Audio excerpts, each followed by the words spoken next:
दिल्लीमध्ये जंतर मंतरवर विदर्भवादी कार्यकर्त्यांचं आंदोलन। आंदोलनादरम्यान श्रीहरी अणेंवर शाई फेक। राजकारणात महत्त्व नाही।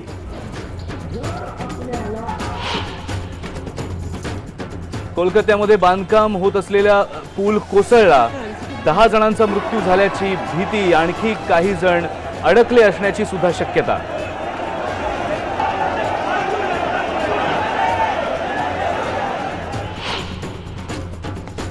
छगन भुजबळांची न्यायालयीन कोठडी 13 एप्रिलपर्यंत वाढवली, तर मनी लॉन्ड्रिंग प्रकरणी समीर आणि पंकज भुजबळची व्हिडिओ कॉन्फरन्सिंगद्वारे सुनावणी सुरू।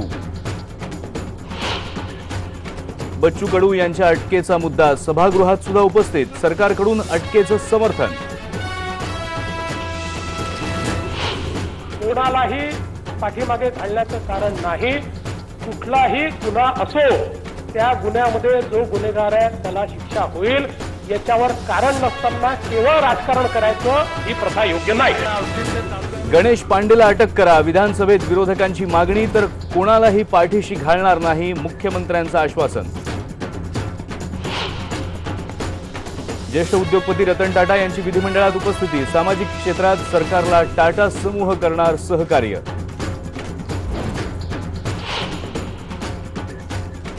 आणि T20 वर्ल्ड कपच्या सेमीफायनलमध्ये आज महामुकाबला। भारताचा सामना वेस्ट इंडिजशी।